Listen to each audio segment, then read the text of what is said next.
Bonjour à tous et bienvenue dans ce tutoriel. Dans celui-ci, je vais vous apprendre comment utiliser les champs méta sur votre boutique Shopify afin de personnaliser celle-ci. Vous allez découvrir comment ajouter des champs méta à vos produits, collections, clients ou encore commandes depuis l'interface administrateur de Shopify. Suivez ces étapes pour améliorer considérablement l'expérience utilisateur et le visuel de votre boutique avec un exemple en fin de vidéo dont beaucoup d'entre vous vont se servir. C'est parti!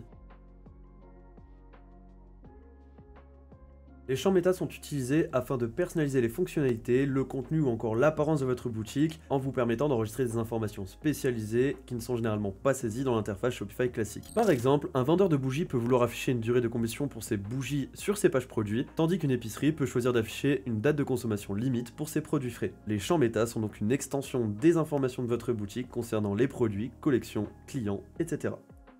Je vous montre de suite comment les créer.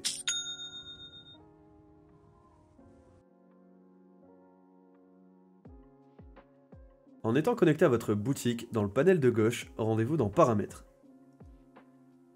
Toujours sur la gauche, en bas, cliquez sur Champs méta. Vous retrouverez alors toutes les catégories disponibles sur lesquelles vous pouvez en créer. Pour cet exemple, nous prendrons la catégorie Produits. Cliquez alors sur Ajouter une définition, ici ou ici, peu importe.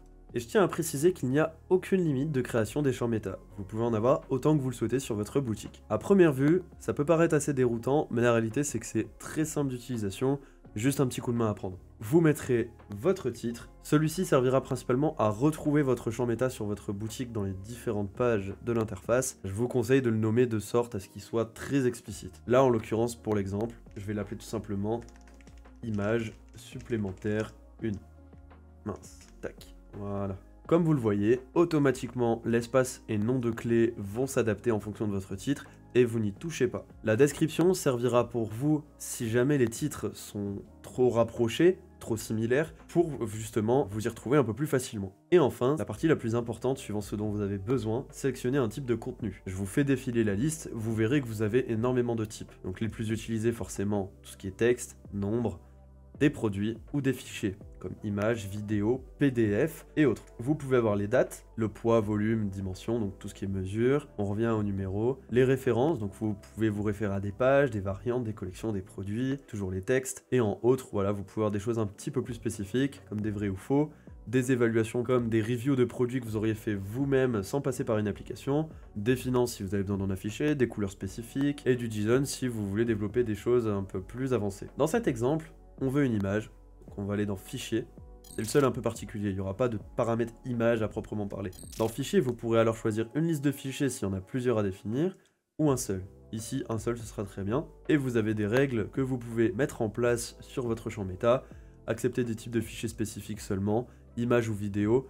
Disons que ces règles-là sont plutôt utiles quand vous travaillez avec beaucoup de personnes sur une même boutique et que vous déléguez cette partie.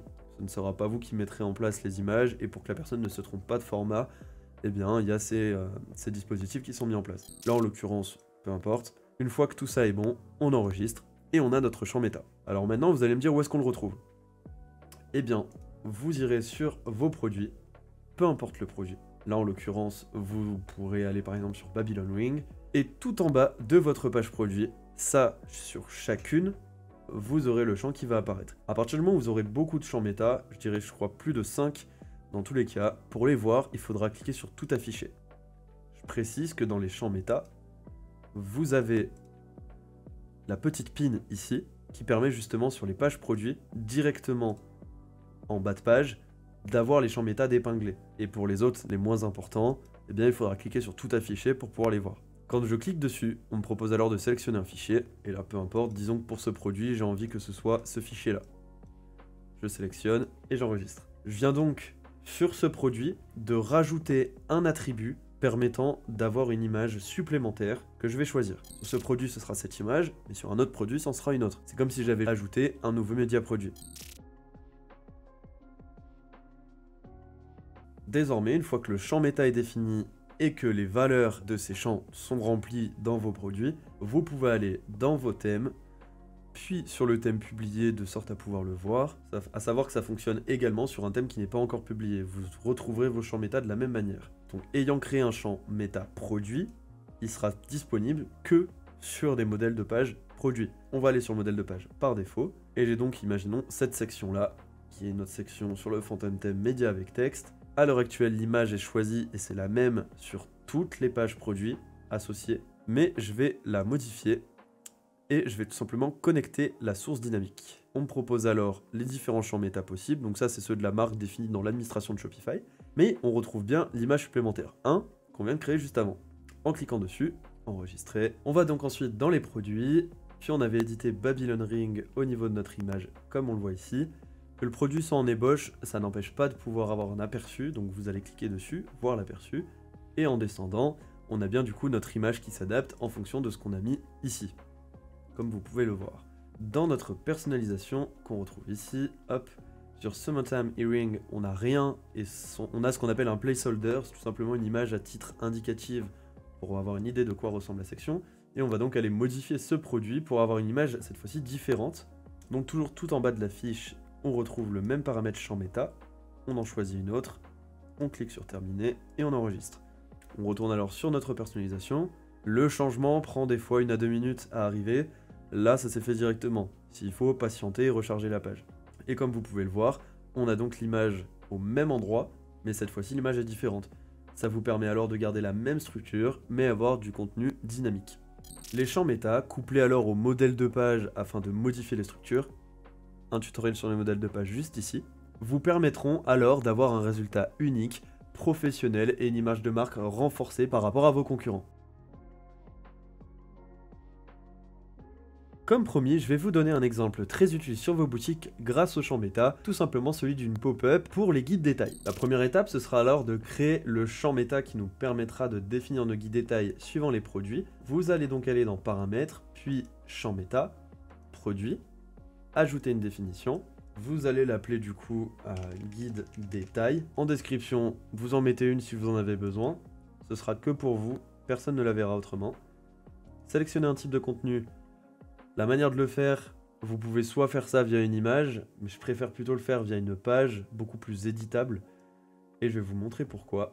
Donc on fait page, aucune option à choisir supplémentaire, on enregistre. Vous allez ensuite dans boutique en ligne, puis page, et vous aurez donc à créer par guide détail une page pour chacun. En l'occurrence ici pour cet exemple, j'ai fait pour les bagues et pour les bracelets. Si on va sur l'une puis l'autre, comme vous voyez, voilà, il y a du texte, une image, et sur le précédent, même chose et une image différente. Une fois qu'on a nos pages, nos guides détails faits et les champs méta, on peut aller sur nos produits. Dans l'exemple, on va tout simplement appliquer ce champ méta à plusieurs produits d'un coup. Pour ça, on veut du coup tous les bracelets, donc on va aller dans collection, j'ai une collection bracelets, je sélectionne la totalité, modifier les produits, et chaque champ méta aura dans colonne ici, hop, son apparition. Dès que vous l'avez créé, il apparaîtra ici et sera modifiable.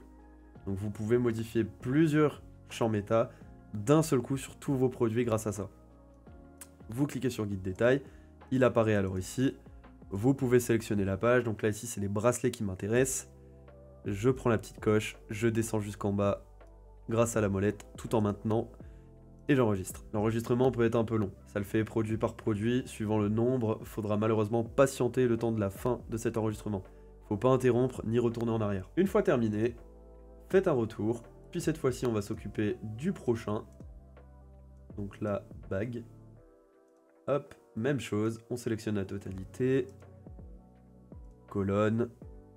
Guide détail toujours. Hop, on choisit notre page. Cette fois-ci du coup rings. Et tac, on descend tout en bas. Voilà. Enregistrer. On patiente de nouveau. On fait donc ensuite retour. Boutique en ligne. On va donc aller sur notre thème. On va créer un modèle de page sur lequel on va ajouter ce guide détail. Et ensuite, ce modèle de page, on va l'attribuer à tous ces produits. Ce qui fait que les autres produits ne possédant pas de guide détail n'auront pas de lien pour cliquer sur la pop-up. On va donc créer un modèle. On va l'appeler guide détail. Puis créer à partir du modèle par défaut, c'est tout bon pour moi. Ça va nous le mettre. On va alors choisir en bloc pop-up. Ici, on va mettre guide détail. Vous pouvez mettre ce que vous voulez. C'est tout simplement le texte qui va apparaître au niveau des variantes. Tac. On va le centrer parce que tout est centré. Alors on peut choisir l'icône de la règle. Et donc là, on va sélectionner une page. Sauf qu'au lieu de le faire, on va tout simplement connecter la source dynamique. et on va mettre notre fameux guide détail. Cette fois-ci, on enregistre, retour, on va aller dans produit et on va sélectionner la totalité du coup, à la fois bracelet si on peut et bague. Donc là vous ferez la collection par collection. Donc modifier les produits. Une fois qu'on a notre colonne modèle qui apparaît, on peut aller sélectionner du coup le modèle guide détail, puis on les tire jusqu'en bas. Hop, on relâche et on enregistre. Vous ferez alors la modification également sur toutes les collections qui sont nécessaires, possédant du coup un guide détail. Moi en l'occurrence ici dans cet exemple, j'ai les bagues et les bracelets. Bracelet, il n'y a pas de guide détail, on est bien d'accord, mais c'est juste pour vous montrer. Et du coup, en allant sur la collection des bagues, on retrouvera bien du coup notre pop-up guide détail qui apparaît. Si on clique dessus, eh bien le contenu de la bonne page apparaît, c'est-à-dire celui de la page guide détail bague. Si on va ensuite sur la collection des bracelets, même chose. Bien sûr, là, il n'y a aucune variante de taille, un bracelet c'est taille unique. Mais si on va ici, le contenu de la page, ce sera bien bracelet, tout simplement parce que c'est toujours grâce au champ méta qu'on obtient ce résultat dynamique. Et si on va par exemple sur une collection boucle d'oreille, eh bien le modèle de page n'étant pas celui guide détail, nous n'avons rien ici. Il n'y a pas de bloc pop-up. Ça vous permet donc d'avoir des pages produits différentes suivant les besoins, suivant les produits, suivant les collections. Maîtriser donc les modèles de pages et les champs méta ensemble vous permettra d'obtenir des résultats vraiment professionnels, uniques et d'une qualité sans égale. Ce tutoriel est désormais terminé et j'espère que vous en aurez appris beaucoup sur l'utilisation des champs méta. Si vous avez des questions, des remarques ou des idées de futurs sujets tutoriels, n'hésitez pas à le mentionner en commentaire, je me ferai un plaisir de les lire et de vous y répondre. Je vous invite toujours à rejoindre nos groupes Facebook et Discord pour pouvoir échanger. C'était Nathan, cofondateur du Phantom Theme, et je vous dis à bientôt.